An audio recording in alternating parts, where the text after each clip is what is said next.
Barangay Love Stories. Love Stories. Komplikado ang pagmamahal. Iyon ang alam ng karamihan. Kaya marami sa atin ang mas pinipiling wag na lamang sugalan ito. Ikaw, kabarangay, gaano ba kakomplikado ang pagmamahal para sa'yo? Dear Papa Dudut, ako nga pala si Kyla, 35 years old. Gusto ko lamang mag-share sa inyo na nangyari sa relasyon namin ng ex-live-in partner ko na si Luke, 40 years old. Nangyari po ito last year lamang kaya masisiguro kong naaalala ko pa lahat ng detalye. 10 taon ang itinagal ng relasyon namin ni Luke bago kami nag-decide na tapusin na. Wala namang naging third party pero naramdaman ko isang araw na ayoko na. Matagal ako nagtiis sa pagiging immature ni Luke kahit sabihin pang mas matanda siya sa akin ng 5 taon. Nanawa na lamang din ako sa mga sablay niya na wala naman siyang balak ayusin. Kinaya ko pong magpatawad at nasanay siya sa mga ganong cycle namin. Pero hindi ko na gusto ang ganong pattern kaya ako na rin ang nag-decide na tapusin na ang lahat sa amin. Nabigla siya kasi akala niya ay okay lang kaming dalawa. Noong mga nakaraang buwan kasi bago kami nagkahiwalay ay wala na kaming pinag-aawayan at masasabing tahimik ang buhay namin. Inakala niyang senyales yon na okay na kami pero sa totoo lang ay senyales yon ng unti-unti kong paglayo sa kanya, Papa Dudut. Hindi ko na noon maramdaman at mahanap sa sarili ko ang pagmamahal ko para sa kanya dahil sa marami niyang kasalanan na nagawa sa aming relasyon. Walang nagloko sa amin sa loob ng 10 taon na nagsama kami. Hindi ko na lang talaga kinayang ipaglaban pa hanggang sa dulo ang lahat dahil naisip kong deserve ko naman ng isang relasyon na mararamdaman kong safe ako at hindi puro stress ang inaabot ko. Pinaliwanag ko naman yon sa kanya noong gabing nakipaghiwalay ako. Nabigla nga rin ako na tinanggap niya kaagad. Nakahanda pa naman ako makipag-argumento kung sakaling ipipilit pa niya noon ang sarili niya. Nakahinga ako ng maluwag nang sinabi niyang naiintindihan niya ang desisyon ko. Noong gabi ring yon ay naghati na kami sa mga gamit na pinundar namin. Pati mga gamit na ibinigay sa amin bilang regalo ng mga kaibigan at pamilya. Pinagpartihan na rin namin yon. Marami kaming mga gamit na naipon sa loob ng 10 years. Napailing na nga lang ako dahil kung alam ko lamang na may hangganan pala ang pagsasama namin, sana ay unan at kumot na lamang ang binili naming dalawa, Papa Dudut.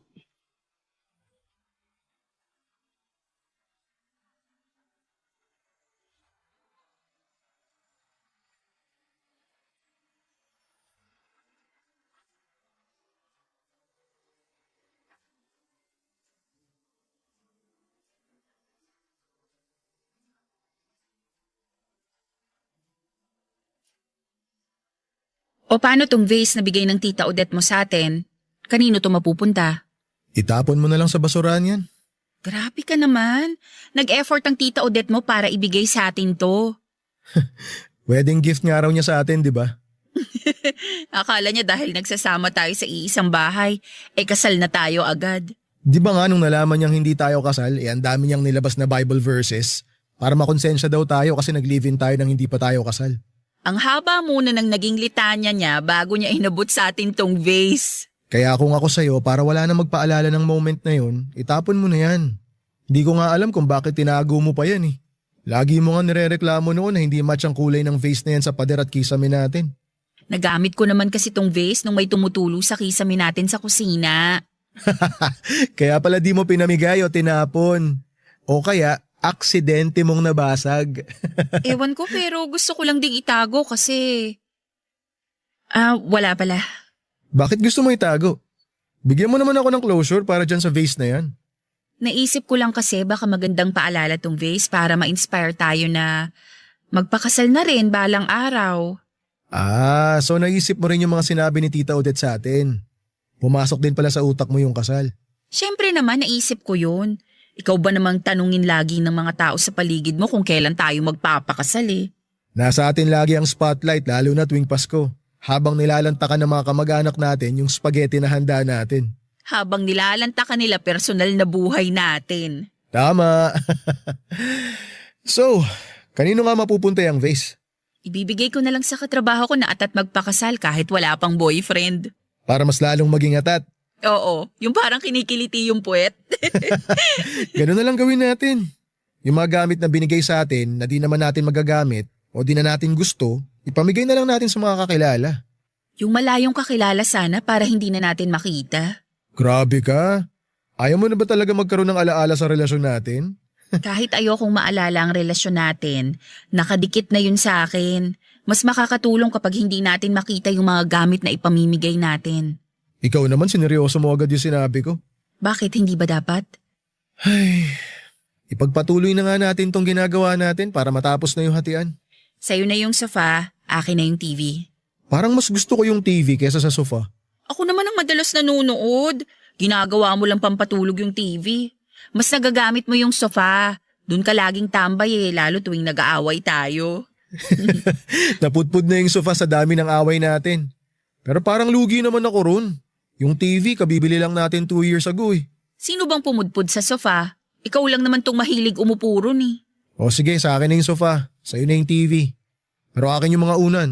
Hindi pwede. Ulo kong nagpalambot na mga una na yun. Lahat na lang sa'yo. Bigyan mo naman ako ng akin. Sa'yo na yung tasa at coffee maker. Aanin ko naman yun, hindi naman ako nagkakape. Alam mo namang acidic ako. Sabi mo bigyan kita ng sayo. O sa'yo na yung mga yun. Yung magagamit ko naman. Alam mo, sige na nga sa'yo na yung TV at unan. Sure ka? Baka naman masama loob mong ibigay sa akin yung mga yun ha. Ayoko sumakit tiyan ko. Sa pagkain lang nag-work yung sakit ng tiyan kapag masama ang loob nung nagbigay. Ah, akala ko nag-work din sa TV. O sige, ganito na lang. Sa'yo na yung mga unan. Oo, akala ko gusto mo yun. Naisip ko lang kasi ikaw yung hirap makatulog sa ating dalawa kapag hindi maganda yung kutson at unan. Kaya sa'yo na lang yung mga yun. Para mahimbing ang tulog mo. Papa Dudut, may kurot noon sa puso ko nang maalala ni Luke ang hirap ko sa pagtulog. Hindi kasi matandain si Luke sa mga detalye tungkol sa akin lalo na sa relasyon namin. Yun ang madalas naming napag-aawayan noong kaming dalawa pa dahil kahit birthday ko ay hindi niya maalala. Sa loob ng 10 years, ako lagi noon nagpapaalala sa kanya kung kailan ang birthday ko. Samantalang siya kahit mismong oras ng kapanganakan niya ay naaalala ko. Marami pa kaming pinaghatiang mga gamit, madaling araw na kami natapos. Alanganin pa akong itanong noon sa kanya kung gusto niyang magpalipas na lamang ng gabi sa bahay o itutuloy niya ang planong makitira muna sa kanyang kapatid. Hanggang sa siya na mismo ang nagpaalam. Tinulungan ko siya sa pag-iimpake ng mga damit niya. Sa 10 years kasi namin, ako ang laging nag-iimpake ng mga damit niya dahil hindi raw niya kaya. Kaya sa huling beses, pinag-impake ko pa rin siya. Hindi ko alam kung dinadaya lamang ako ng paningin ko pero parang nakita ko na naluluha siya habang sinasara ko ang mga maleta niya. Pagkatapos ay tinulungan ko rin siyang ibaba ang mga maleta niya. Nabigatan ako sa mga maleta kahit magagaan lang naman ang mga damit niya. Siguro'y dahil kahit papaano ay mabigat pa rin sa akin ang pag-alis niya. 1 dekada naman kasi kaming nagsama. Normal lang siguro na malungkot kahit ako yung unang nagpaalam. Hinatid ko siya hanggang sa labas ng bahay at nakakuha naman siya kaagad ng taxi at agad ding sumakay. Hinintay ko na makalayo ang taxi bago ako pumasok sa bahay. Noon ay nanibago ako, Papa Dudut. Naging tahimik bigla ang paligid pero hindi ko naramdamang malungkot o mag-isa ko. Siguro'y dahil matagal ko nang hinihintay ang pagkakataon na yon. Nagtimpla ko ng kape at pumasok ng kwarto, naupo ako sa gilid ng kama habang nagkakape. Nilibot ko ang mga mata ko sa paligid ng kwarto namin ni Luke. Biglaan talaga ang katahimikan pero nagustuhan ko yon hanggang sa marinig ko na lamang ang malalakas na katok sa pintuan. Nagmamadali akong buwaba para malaman kung sino yon at nang buksan ko ang pintuan ay tumambad sa akin si Luke at ang mga maleta niya.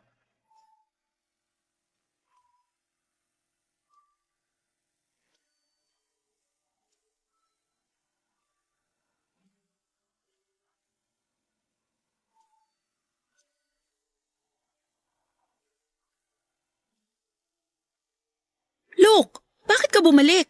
May naiwan ka ba? Nakalimutan? Nakalimutan ko lang sabihin sa'yo na ayoko. Anong ayaw mo? Ayoko matapos tayo. Luke, napag-usapan na natin to, di ba? Akala ko ba okay na tayo sa hiwalayan na to? Akala ko rin eh. Sa umpisa lang tayo maninibago. Masasanay din tayo. Ikaw nga parang hindi ka naman nanibago. Wala pa ata ako 1 oras na nawawala pero sanay ka nang wala ako. Saan naman ang galing yan? Sa puso ko. Nararamdaman ko, Kayla. Ayos lang sa'yo na itapon ng lahat samantalang ako, heto. Nilunok ko yung pride ko at bumalik ako sa'yo. Wala akong sinabing bumalik ka.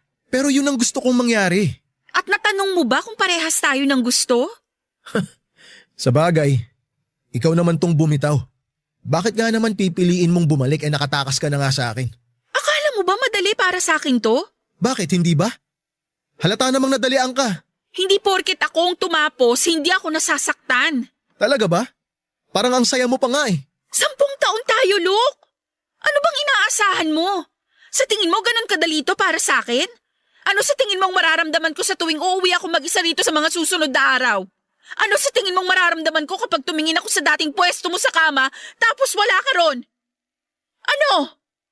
Tingin mo madaling kumain ngayon ng mag-isa? Eh di ayusin natin to. Luke, tama na. Alam ko namang nabigla ka lang. Hindi ako nabigla. O baka gusto mo lang ulit ako maturuan ng leksyon tulad noon. Ano bang nagawa ko ulit na mali para maayos ko na? Kailan mo ba talaga inayos sa mga pagkakamali mo sa akin? Oh, tingnan mo na. Galit ka lang sa akin. Di mo talaga gusto makipaghiwalay. Tulad lang din to ng dati. Makikipag-break ka lang sa akin para ma-realize ko yung mga mali ko tapos babalikan mo na rin ako. O di ba tama ako? Oo nga. Nakikipaghiwalay ako sa'yo dati para ma-realize mong mga mali mo. Kasi yun lang ang nakikita kong paraan para matauhan ka. Kaya nga, natauhan na ako ngayon. Ayusin na ulit natin to. Pero iba na yung ngayon. Hindi, nagmamatigas ka lang. Hindi ako nagmamatigas. Look, ayoko na talaga. Wala akong ibang gustong iparealize sa'yo ngayon. Gusto ko na talagang makawala sa'yo kasi ako naman ang may narealize ngayon. Hindi totoo yan. Paniwalaan mo ang gusto mong paniwalaan pero tama na. Hindi na tutulad ng dati na tatanggapin pa kita pabalik. Kasi wala nang dapat bumalik. Okay. Aalis ako ngayon para mahimasmasan ka. Kasi galit ka lang eh. Pero babalik ako. Basta tawagan mo lang ako pag okay ka na. Look, okay na akong wala ka. Please naman. Hindi, Kayla. Magpapahinga lang tayo ng ilang araw. Tapos babalik na rin tayo sa dati. Ano bang hindi mo maintindihan sa ayoko na? Tapos na. Umalis ka na. Ganyan kadali sa'yo na itapon lahat to? Hindi naging madali pero kailangan kong gawin. Kailangan nating gawin. Umpisa na nating magpaalam for good, Luke. Please. Babalik ako. Yun ang mangyayari. Babalik ako. Wala ka nang babalikan. Hindi ko na hinintay pang makasagot si Luke, Papa Dudut. Pinagsarahan ko na siya ng pintuan. Nagmadali akong pumunta sa kwarto at doon ay nagkulong. Pinakiramdaman ko kung nakaalis na siya bago ko tuluyang pakawalan lahat ng iyak na pinigil ko habang magkaharap kami. Hindi ko maintindihan kung bakit nakaramdam ako ng guilt dahil si nanay ko siyang bumabalik-balik sa akin sa tuwing nagkakaroon kami ng away. Nasanay siya na nagkakaayos kaming muli sa tuwing pinapalipas namin ng ilang araw na hindi kami magkasama at nagpapakalma ng galit. Kaya tuloy, hindi niya naintindihan na yung pakikipaghiwalay ko sa kanya noong huli ay totoo na. May naging kasalanan din ako, kaya hindi niya sineryoso ang pagbitaw ko sa relasyon namin noon. Nakatanggap ako ng message sa kanya at ganun pa rin, Papa Dudut. Inaasahan pa rin niyang babalik ako kapag nakahinga na kami ng ilang araw. Hindi ko siya nireplyan. pero sinubukan pa rin niyang tumawag. Blinako na siya sa lahat ng accounts ko maski na ang cellphone number niya para maintindihan niyang tapos na. Sa paglipas ng mga araw, nagpatuloy siya sa pagpunta-punta sa bahay. Hanggang sa ako na rin na nag-decide na pakawalan na ang apartment namin yon at hindi ipaalam sa kanya kung saan ako lumipat.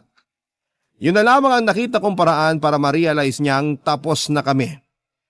Nag-work naman yon, Papa Dudut, nagdasal na lamang ako na sana'y natanggap na niya ang gusto kong iparating. Ayokong isipin niya na paraan ko lamang yon para manipulahin siya, para ma-realize niya ang mga kasalanan niya. Gusto ko na lamang talaga noon na magsimula na lamang sa buhay ng ako na lamang mag-isa. Magsimula ng hindi na siya kasama. Yun naman talaga nag-udyok sa akin para bitawan siya kahit alam kong meron pa akong natitirang katiting na pagmamahal para sa kanya. At mula noon ay hindi na rin siya nagpumilit pa, Papa Dudut. Nalasap ko na rin sa wakas ang kalayaan na matagal ko nang ipinagdarasal. Nakawala na ako kay Luke, Papa Dudut. Nakawala na ako sa hindi magandang nakaraan namin. Nakawala na ako.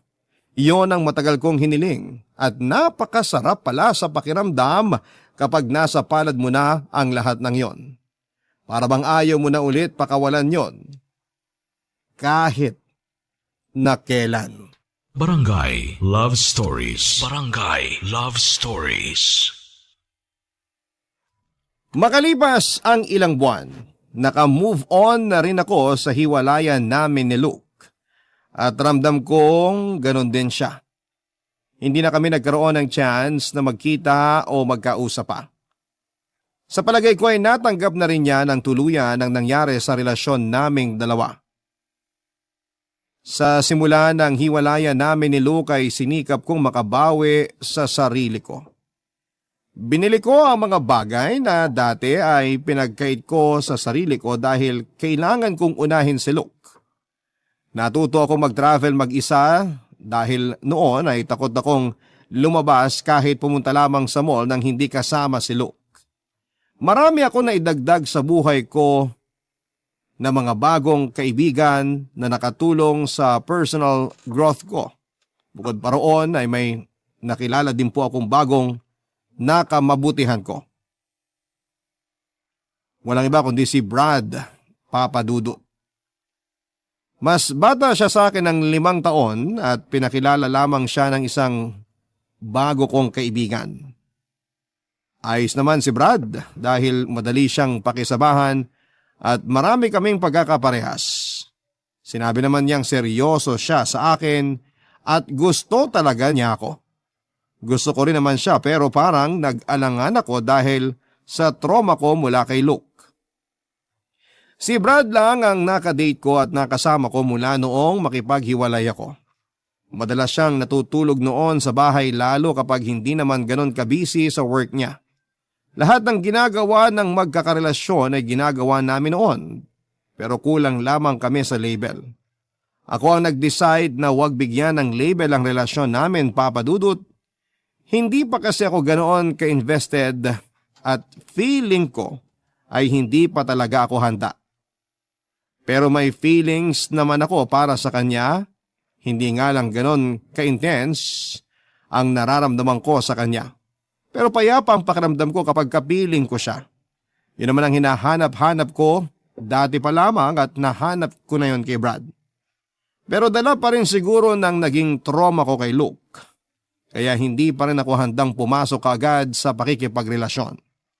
Alam kong unfair yon para kay Brad pero ayoko namang dayain ang sarili ko at pumayag na lamang sa isang relasyon na hindi naman buo ang puso ko.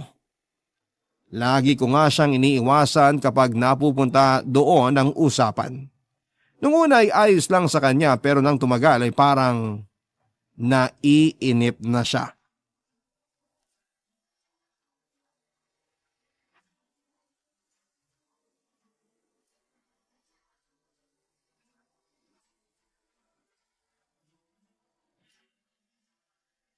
Ready for round 2? Teka lang, hinihingal pa ako. Habulin mo na lang yung hingal mo habang round 2 tayo. Dali na, may work ka pa mamaya. Ayun nga eh, may work pa ako mamaya. Kung magra-round 2 tayo, lantang gulay na ako sa office. Ako na lang gagalaw. Uy, hindi na. Pahinga muna tayo. Andito naman ako buong weekend. Babawi na lang ako. Ngayon ka na bumawi habang may lakas ako. Ako kasi yung walang lakas ngayon. Cuddle na lang tayo. Cuddle? Wala naman ako mapapala sa cuddle. Grabe naman to. O sige na, pero pengin mo ng 15 minutes para makabuelo. Hinga lang ako saglit. O sige, yosi muna ako sa labas. Huwag na. Para nga makapagpahinga ka. Dito ka lang sa tabi ko. Makakapahinga naman ako na nandito ka. Ang dami namang arte nito. Okay na sa akin yung pahinga na katabi ka lang. Nox, tunog Gen Z ha. Usap na lang tayo. Anong topic? Tayo. Ha? Question. Ano bang definition ng tayo? Literal ba? Tayo, ikaw at ako, basta dalawa o mahigit pa na mga tao. Yung hindi literal. Ano bang pupuntahan ng usapang to? Papunta sa kung saan tayo. Ano? Ano ba tayo, Kayla? Anong tawag mo sa atin? Yan na naman siya oh. Sagutin mo na para di ka na nakukulitan sa kakatanong ko. Isang beses lang nasagot para maliwanagan na ako. Alam mo, sa weekend na lang tayo mag-round 2. Napagod ako bigla sa mga tanong mo. Oh, yan ka na naman. Iiwas ka na naman. Hindi ako umiiwas. Ayoko lang pag-usapan. Pinaganda mo pa, ganon din yun. Ano bang gusto mong sagot ko? Na sana merong tayo. Di naman kita minamadali na sagutin ako. Handa naman ako maghintay. Hindi ka pa nagmamadali sa lagay na yan ha? Inuunahan mo lagi ako ng ganyan. Nagmumukha tuloy na ako yung masama. Alangan naman ako yung masama. Hindi ko kasi maintindihan kung bakit kailangan mo pang tanungin yan. Okay naman tayo. Walang stress. Kayla. Kumpara naman sa iba na magkarelasyon na puro lang away, toyo at third party. Pero may mga healthy rin namang relasyon na walang katoksikan. Depende na lang yan sa mapipili mo. Kampante naman ako sa sarili ko eh. Hindi maiiwasan ang katoksikan sa relasyon. Kaya ba ayaw mong i-confirm kung anong meron tayo? Oo. O baka dahil hindi mo pa rin makalimutan ex mo? Walang kinalaman ng ex ko dito. Matagal na kaming tapos at matagal na akong hindi interesado sa kanya. Yayayain ba kita ng round 2 ngayon kung naaalala ko pa siya? Loyal ako sa'yo, Kayla. Maaasahan mong walang magiging third party. Kaya kong sumalo ng toyo. 4 na babaeng kapatid ko na pwede nang irikado sa adobo. Ano pa bang kailangan para magka-label tayo? Sabihin mo lang at gagawin ko. Susunod ako sa'yo kung yun ang magpapabili sa label natin. Ano bang meron sa label na yan? Assurance. Pasa ko sa usapang to. Yosi muna ako. Magpahinga ka na dyan. May pasok ka pa mamaya. Nagmadali akong magbihes para makalabas na ng kwarto, Papa Dudut. Iniwan ko doon si Brad at mula sa gilid ng mga mata ko ay nakita kong desmayado siya sa naging usapan namin. Nahiya na rin ako sa panggagaslight ko sa kanya. Tama naman kasi at valid ang tanong niya sa akin tungkol sa relasyon. Pero wala pa kasi akong tamang maisagot sa kanya at hindi ko buong ma-explain sa kanya na natroma ako sa relasyon namin ni Luke. Hindi ko rin kasi nakwento sa kanyang nangyari sa amin ni Luke, Papa Dudut. Pinilit ako ni Brad na mag-share tungkol sa ex ko. Pero sinabi ko na hindi pa ako ready. Nirespeto naman niya at hinayaan niya ako sa gusto ko. Hindi ko nga maintindihan kung bakit natiis ako ni Brad dahil sa dami ng issues ko. Lalo na yung hindi ko pagbigay sa kanya ng label. Hindi ko maintindihan kung bakit pinili pa rin niyang magstay kahit alanganin ako sa pagbigay ng commitment sa kanya. Siguro ay talagang nagustuhan niya ako o pwede ring na-challenge lamang siya. Matapos noong pagtatalo namin ay hindi muna nagpakita sa akin si Brad ng ilang araw. Hindi ko naman siya pinilit na lapitan ako pero aminado akong na-miss ko siya. Pinigilan ko ang sarili kong kausapin siya dahil ayaw kong bumalik sa akin ang tanong tungkol sa commitment. Hinayaan ko siyang mapag-isa at nagpatuloy na lamang ako sa dating routine ko. Hanggang isang araw ay nagparamdam siyang muli at nagulat ako kasi ready na ako kung sakaling hindi na siya bumalik. Pero nagpakita siyang muli, Papa Dudut. Natuwa ako. Hindi namin ulit na pag-usapan ang naging issue kaya natatakot ako na anytime may sasabog na naman si Brad kapag tinopak. In-enjoy ko na lamang ang pagbabalik niya at hindi na muna in-stress ang sarili ko sa mga what if naming dalawa. Nagstay siya ng isang buong linggo sa bahay at pinagsilbihan niya ako. Doble pa kesa sa mga pagsisilbi niya sa akin noon. Nanumbalik ang saya naming dalawa sa piling ng isa't isa at nakontento ako sa ganon at hiniling ko na sana'y makontento na rin siya sa setup naming dalawa. Papa Dudut.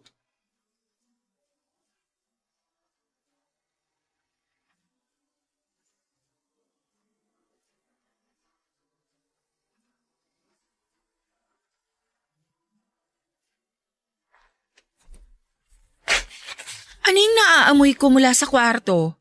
Nagluto ako ng tosino. Tapos sinangag ko yung kanin sa pinaglutuan ko ng tosino. Wow! Paborito ko yan! Talaga?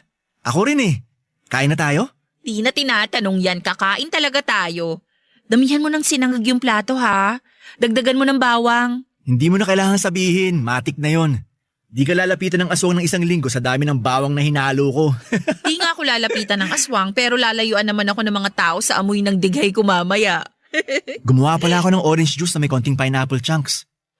Paborito ko rin yun. Maraming ice? Marami. Manghuhula ka ba? Paano mo nalaman na gusto ko lahat ng mga hinanda mo? Lagi ko talagang sinasabay yung tosino sa orange juice with pineapple chunks. Pangtanggal umay. Same! Kain na tayo please. Parang awa mo na. Maupo ka na. Bumili rin ako ng panghimagas natin para mamaya. Perfect isabay sa kaping barako. Anong panghimagas yan?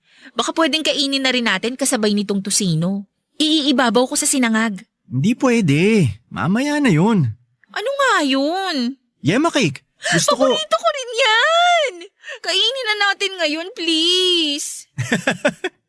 Sure ka ba? Baka mawalan ka ng gana sa tosino. Hay nako, hindi mo talaga ako ganun kakilala. Pinagsasabay ko lahat ng kinakain ko. Hindi pwedeng ihuli ang dessert. Baka magtampo. Grabe namang paniniwala yan. Teka, kunin ko lang sa ref. Thank you. Oo nga pala. Okay lang ba kung magluto ako ng sinigang mamayang gabi? Sinigang na bango sa baboy. Baboy sana. Parang masarap magsabaw mamaya sa hapunan. Eto na yung yema cake. Thank you. Alam mo, konti na lang aampunin na kita rito sa bahay. Gusto mo rin ba ng masabaw na hapunan mamaya? Meron ka pa bang ibang sabaw dyan na nakatago? Huy, ano ba? Baka marinig ka nitong mga tosino. Mag-walk out to. Ulam ang sinasabi ko. Ano bang iniisip mo? Akala ko kasi. Pero alam mo, parang nawala yung gutom ko. Oh, bakit? Parang gusto ko munang humiga sa kama. Gusto mo rin ba? Nakakatukso naman yung sinasabi mo. Pero paano tong tosino? Pwede namang initin yan mamaya. Tayo na lang munang magpainit sa kwarto. Akala ko ba hihiga lang tayo? Bakit biglang may pa-bonus round? Sabi ko nga sa'yo, gusto ko pinagsasabay lahat para walang magtampo. Hindi naman ako dessert para magtampo. Kung sakali mang magtampo ka, kaya namang kitang suyuin sa paraang magugustuhan mo. Grabing epekto sa'yo ng tosino. Halika na nga sa kama. Kailangan na nating mahiga at mainitan. At mapagpawisan. Naging mainit ang nangyari sa amin ni Brad noong umagang yon, Papa Dudut. Kumpara sa lahat ng mga nangyari sa amin ni Brad ay mas nasatisfy ako noong araw na yon. Hindi ko alam pero nahanap ni Brad ang lahat ng parte ng katawan ko na kailangan ko ng ekstrang kiliti. Aminin ko noon na sa mga unang encounter namin ni Brad ay hindi ako satisfied. Parang may kulang lagi. Hindi ko naman syempre sinabi sa kanya dahil baka ma-offend siya. Kaya nga lagi ako nagre-request noon ng round 2 dahil lagi akong bitin sa kanya. Pero ibang nangyari noon, ibang Brad ang naramdaman ko. Hindi ko maintindihan kung bakit bigla na lamang niyang ginalingan. Hindi na tuloy ako huminga or humingi pa ng second round dahil nakontento na ako sa una. Nakatulog na nga lang ako dahil sa sobrang pagod. Nagising na lamang kami makalipas ang isang oras na magkayakap na akala mo'y nasa isang honeymoon. Yun ang unang beses na niyakap ko siya dahil hindi ko talaga gustong magpakadel sa kanya noon. Pero after naming mag-ano ng time na yon ay parang nagbago ang lahat. Hindi ko alam pero nadala din siguro ako marahil ng mga ginagawang effort ni Brad. Lalo na yung pagluluto niya para sa akin. Kaya naging ganong ka-intense ang love making namin. Namiss ko kasi yon dahil minsan ay ginawa na sa akin lahat yon ni Luke. Oo, Papa Dudut. Lahat ng mga ginawa ni Brad sa akin ay nagawa na ni Luke noong kami pa. Kaya hindi ko maiwasang maalala si Luke dahil sa mga yon. Nakaramdam ako ng lungkot dahil naalala ko ang nakaraan namin ni Luke dahil sa mga ginagawang effort ni Brad. Parehas na parehas kasi sila ng mga ginagawa para ma-inlove ako sa kanila. Kaya natakot ako na baka mahulog na rin ako ng tuluyan kay Brad kung magpapatuloy siya sa mga ganong klase ng effort. Yun pa naman ang mga kahinaan ko. Lalo na yung paghahanda ng mga pagkain at performance. Napaisip ako. Baka bigla kong maibigay kay Brad yung label na gusto niya. Pero may parte pa rin noon ang puso ko na umaatras. Kahit panalo na ang tusino at performance niya, nang kaming dalawa lamang ang magkasama. Barangay Love Stories. Barangay Love Stories. Nagpatuloy si Brad sa mga effort niya para sa akin. Lagi niya akong inaaya noon na mag-date sa mga park at iyon kasi ang nakahiligan ko. Yung maglakad-lakad sa park habang kumakain ng ice cream at ng isaw. Nasiyahan ako kasi marami pala talaga kaming pagkakapareho. Nagbaligsahan pa nga kami sa pagkain ng isaw. Grabe ang saya ko noon sa feeling ni Brad at pakiramdam ko ay konting tulak pa ay mai-in-love na ako ng tuluyan sa kanya. Yun naman ang kinakatakot ko kasi hindi pa ako handang magmahal muli. Wala pa kasi kaming 1 taong hiwalay ni Luke noon, kaya pakiramdam ko nag-cheat ako sa kanya. Wala naman akong feelings kay Luke noon, yun naman ang sigurado ako, pero hindi pa ako handa na ma-inlove muli. Masyado akong naging masaya sa pagmamahal ko sa sarili ko noong mga buwang naghiwalay na kami ni Luke, kaya naging selfish ako na huwag ibigay muna sa ibang pagmamahal ko. Sa loob ba naman kasi ng 10 taon na mas inuna kong mahalin ng iba kesa sa sarili ko ay maintindihan niyo ko kung bakit binakuran ko na ang puso ko. Nahiya nga ako kay Brad dahil hindi niya deserve na bitinin pagdating sa relasyon. Swerte na nga akong matatawag dahil merong isang katulad noon ni Brad na handa akong mahalin ng buo at walang kondisyon. At dahil doon ay nag-overthink na naman ako. Kapag pinalalim ko pa ang nararamdaman ni Brad para sa akin ay mahihirapan na siyang makawala pa sa pangarap na maging kami. Natakot ako na baka ang maging resulta noon ay pagkamuhin niya sa akin. Kaya naman bago pa kami mahulog ng tuluyan sa isa't isa ay iniwasan ko na siya. Lagi na lamang ako nagdadahilan noon na hindi ako pwede sa tuwing nakikipagkita siya. Hindi na rin po ako nagre-reply sa mga messages niya kapag nangungulit siyang kumustahin ako. Hindi ko kasi direktang masabi sa kanya ang totoo pero hiniling ko na sana'y makaramdam siya na para rin sa kanya yung ginagawa ko. Kaya lang sa pag-iwas ko noon sa kanya ay mas lalo siyang nagpumilit na lapitan ako. Mas lalo kong naudyukan ang nararamdaman niya para sa akin. Mas lalo siyang nagtanong at mas lalo siyang ginanahang komprontahin ako, Papa Dudut.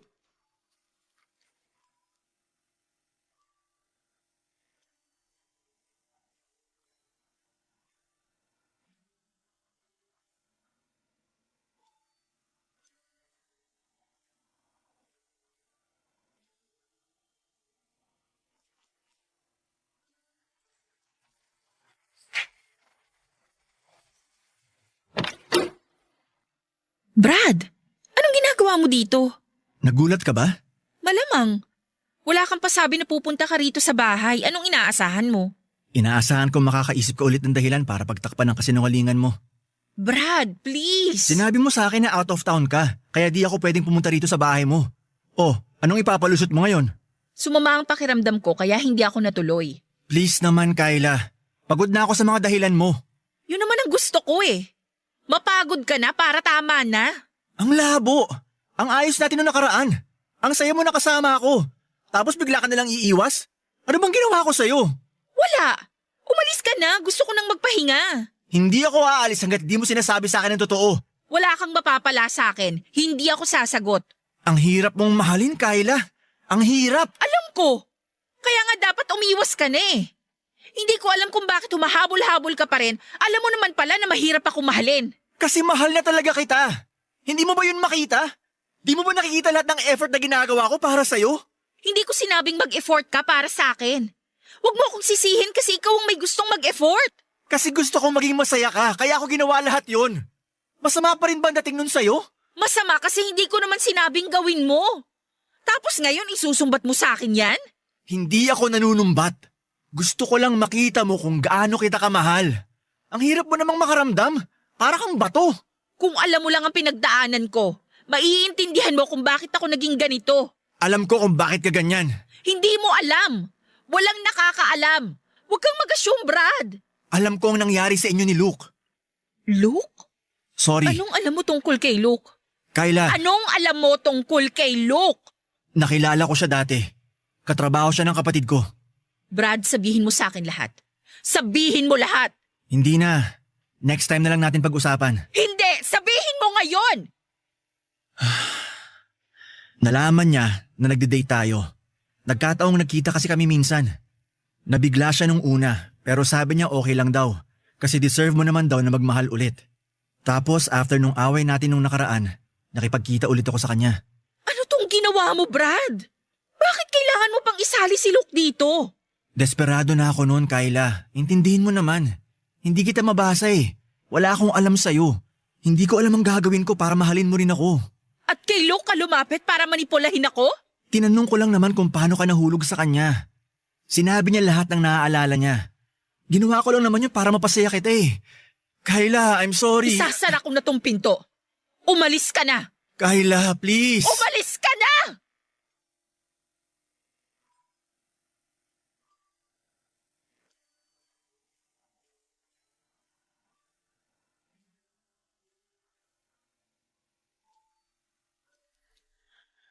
Nagalangan si Brad na umalis. Kahit na pinipigilan niya ang pagsara ko ng pinto, pinagtutulakan ko siya paalis para maisarado ko na ang pinto ko. Pabagsak kong sinarado ang pinto at wala akong pakinoon kung maipit man ang mga daliri niya at maputol. Kulang pa nga ang pagbalibag ko ng pinto para maramdaman niya ang galit ko sa ginawa niya, Papa Dudut. Naupo na lamang ako sa sahig matapos kong gawin yon. Nanghina ako dahil sa mga nalaman ko, Papa Dudut, at wala akong ibang nagawa kundi ang umiyak na lamang. Para akong niloko sa mga nangyari. Ganon kabigat noon sa pakiramdam ang mga nangyari sa akin. Nung nakabawi na ako ng lakas ay kinuha ko ang cellphone ko para i-message si Brad. Tinanong ko kung saan na nakatira si Luke at hindi nakasagot kaagad si Brad. Pinilit pa rin niyang humingi ng sorry pero hindi ako interesado, Papa Dudut. Pinilit ko siyang ibigay ang address ni Luke at ibinigay naman niya. Sinubukang tumawag ni Brad sa akin para mag-explain pero blinak ko na siya kaagad. Hindi ko pa siya kayang kausapin noon dahil sa mga nangyari. Hirap akong magpatawad sa mga taong niloloko ako, Papa Dudut. Kaya hindi ko talaga alam kung kaya ko na silang patawaring dalawa ni Luke sa mga ginawa nila sa akin. Kinagabihan ay pinuntahan ko na ang address ni Luke. Mabilis lamang ako nakarating doon dahil walang traffic. Hindi pa ako handa noon sa mga sasabihin ko sa kanya oras na makaharap ko siya dahil nagulo ng emosyon ko ang utak ko. Ang sabi ko sa sarili ko ay bahala na. Pinindot ko ang doorbell sa bahay ni Luke at natagalan siya bago ako mapagbuksan ng pintuan. Pagkabukas niya ng pintuan ay nagulat siya nang makita ko. Blanko lang noon ang mukha ko pero basang-basa ko ang itsura niya. Alam kong alam na niya ang dahilan ng pagpunta ko doon sa kanya. Hindi nga niya alam kung ano ang uunahin noon, ang papasukin ba ako o kumustahin. Hanggang sa ako na lamang ang nag-decide na pumasok na lamang basta sa bahay niya kahit na walang paanyaya. Hinayaan naman niya ako dahil hindi rin siya makapagdesisyon kung ano ba ang gagawin sa sitwasyon namin. Hindi agad siya nakaalis sa kinakatayuan niya. Kung hindi ko pa siya sinabihan na isarado ang pinto ay baka napermi na lamang siyang nakatayo doon. Papa Dudut.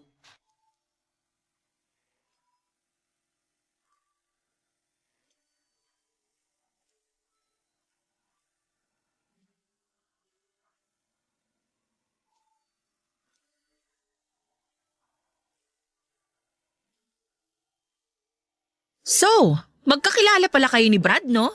Kayla, wag mo sanang masamain. Hindi ko naman minamasama na magkakilala kayo. Pero yung ginawa niyo sa akin, yun ang wild look. Grabe! Tumulong lang ako. Tumulong o nanggulo? Wala akong balak manggulo. Kung meron man, sana dati pa. Nung una pa lang na nalaman kong nagde-date na kayong dalawa. Ginulo mo pa rin lahat, Luke. Bakit kailangan mong turuan si Brad na manipulahin ako? Hindi naman pang mamanipula yun eh. Grabe ka naman. Ikaw ang grabe. Tapos na ang parte mo sa buhay ko. Bakit kailangan bumalik ka pa at magpaka-coach kay Brad? Basketball game ba ako? Sorry kung minasama mo yung ginawa kong pagtulong kay Brad. Pero maniwala ka, gusto ko lang tumulong. Hindi mo man lang ba naisip kung gaano ka-weird yung ginawa nyo? Hindi naman yun ang intensyon eh. Pero kung sakali mang hindi ka komportable sa ginawa namin, sorry talaga. Mula sa paborito kong tosino, tambayan na park, hanggang sa kama, tinuro mo lahat sa kanya. Gusto ka lang niyang makilala at mapasaya. Kung ako yung nasa sitwasyon niya, baka ganun din yung ginawa ko. Ang dapat na ginawa mo, umiwas ka. Hindi ka na sana sumausaw pa sa nangyayari. Gusto ko lang din namang makita kang masaya ulit. Ganun na ba ako kalungkot sa paningin yung dalawa? Na kailangan nyo pang magsanib puwersa para iahon ako sa naiisip nyong kalungkutan ko? Hindi naman sa ganun. Nung nilapitan ako ni Brad, alanganin din naman akong tumulong. Alanganing makialam, hindi tumulong. Okay, edi makialam. Ay, kaya lang nung nagkwento na siya tungkol sa'yo, kung paano ka laging natatakot kapag napapalapit na kayo sa isa't isa. Pakiramdam ko may kinalaman ako dun eh. Pakiramdam ko may kinalaman yung relasyon natin dun. Wala kang alam, Luke. Huwag kang magmarunong na akala mo alam mo lahat ng nangyayari sa buhay ko. Matagal kitang nakasama, Kayla. Pero hindi sapat yun para makilala mo ako talaga. Lagi mo kang nakakalimutan ng birthday ko. Tapos ngayon bida-bida ka kay Brad para alalahanin lahat ng gusto ko? Inalala ko lahat ng alam kong nagpasaya sa'yo nung magkasama pa tayo. Huwag mo naman sanang masamain yun. Minasama ko yun kasi pang mamanipula ang ginawa niyo sa akin. Siguro para sa'yo pang mamanipula yun. Pero para sa akin hindi ganun eh. Oo, makakalimutin ako sa mga espesyal na araw ng buhay mo pati na rin sa mga espesyal na araw ng relasyon natin. Pero hindi ko nakalimutan yung mga bagay na mas importante kaysa sa mga yun. Kalokohan. Alam ko na takot ka sa mga antik na bintana at salamin. Tuwing may nakikita tayong ganun, lagi kang tumatakbo. Kasi sabi mo naging panakot sa iyo ng lola mo. Ayaw mo ng mga pelikulang may namamatay na aso. Nagagalit ka sa akin kapag hindi ko agad inalam na merong asong mapapahamak sa movie o sa series na pinapanood natin. Ang babaw ah. Mababaw siguro para sa'yo. Pero tinandaan ko lahat yun mula noon hanggang ngayon. Para ano? Para isumbat sa akin sa tamang panahon? Ito na ba yung panahon na yon? Tinandaan ko kahit maliliit o mabababaw na bagay tungkol sa'yo. Kasi sa ganung paraan ako nakakabawi pag may malalaki akong pagkukulang sa'yo eh. Pasensya na kung hindi ko yun nakita ha. Sa dinami-rami kasi na nagawa mong kasalanan sa akin, ang hirap nang makita kung paano ka makakabawi. Kaya sorry ha. Malaki pa rin ang galit mo sa akin. Alam ko. Wala na nga sana dapat eh. Napatawad na kita nun. Kinalimutan na kita. Tapos ngayon, babalik ka para guluhin ulit yung mundo ko? Wala akong balak guluhin ka. Ang totoo niyan, gusto ko ngang ayusin eh. Oo, mali nga siguro yung paraan ko. Pero malinis naman ang intensyon ko. Hinayaan mo na lang sana ako. Hinayaan mo na lang din sana si Brad sa diskarte niya sa akin. Hindi ka na sana nakialam. Sinira mo lang lalo lahat eh. Gusto ko lang makabawi. Sana noon pa. Wala ka nang babawiin kasi tapos na tayo. Kayla. Pinahirapan mo lang ako lalo sa sitwasyon ko. Hirap na nga akong magtiwala at magmahal ulit. Tapos ganito pa nga abutin ko sa inyo. Ikaw ulit ang nakasira sa akin. Ikaw ulit ang dahilan kung bakit hindi ko na naman kayang magtiwala at magmahal. Bakit ba ikaw na lang lagi, Luke? Bakit? Hindi ko na hinintay pang makasagot si Luke. Nagmadali na akong lumabas dahil naninikip na ang dibdib ko sa sobrang emosyon na nararamdaman ko. Habang nasa daan ay panay ang tulo ng mga luha ko dahil sa naging palitan namin ni Luke ng mga sinabi sa isa't isa. Nasaktan ako lalo hindi lang dahil sa pagmamanipula nila sa akin, kundi sa paghingi ng tawad sa akin ni Luke. Sa unang beses, naramdaman kong sincere ang paghingi niya ng tawad. Ang nakakasakit pa doon ay kung kailan huli na ang lahat ay saka ko pa yon narinig sa kanya. Kung kailan tapos na at wala na. Sa kanya naisipang bumawi sa mga pagkakamali niya gamit ang ibang tao at hindi siya mismo. Doon ako higit na nasasaktan, Papa Dudut, at doon ako nalito sa mga nararamdaman ko. Inakala kong wala na akong natitirang pag-ibig para kay Luke pero meron pa rin pala. Mahal ko na rin noon si Brad at inamin ko na yon sa sarili ko. Napahinto ako sa paglalakad nang ma-realize kong pareho ko silang mahal. Mas lalong nagulo ang mundo ko. Mas lalong nagulo ang puso ko. Papa Dudut, pareho kong iniiwasan ngayon sina Brad at Luke at hindi ko pa rin alam kung bakit ako sabay na nahulog sa kanilang dalawa. Hindi ko alam kung sino ang pipiliin o kung may dapat ba akong piliin sa kanila. Dapat bang si Brad ang piliin ko dahil siya na yung bago at pwede na akong magsimula muli ng bagong buhay na kasama siya? O dapat bang balikan ko si Luke dahil mas alam niya lahat ng kailangan at gusto ko? Si Brad ba na walang malalim na pagkakamali at kasalanan sa akin o si Luke na alam ang lahat tungkol sa pagkatao ko? Nalilito at nahihirapan na po ako sa sitwasyon. Pareho silang matimbang para sa akin at natatakot akong bitawan isa man sa kanila dahil baka magkamali ako. Sana'y magawa po ninyong tulungan ang problema kung ito ay mabigyan ng solusyonan sa kung ano ang magiging desisyon ko. Malaki ang tiwala ko sa inyong programa, Papa Dudut, isa ako sa mga nangungunang taga-subaybay ng inyong programa. Kaya naman isang malaking bagay na ang maibahagi ang kwento ko sa inyo. At sana sa pagkakataong ito ay mapagbigyan ninyo ako ng tamang advice sa sitwasyon ko. Muling maraming salamat po. Ang inyong forever kapuso at kabarangay, Kyla. Nagustuhan ng iyong napakinggan? Ituloy yan via live stream sa www.gmanetwork.com/radio. Barangay LS 97.1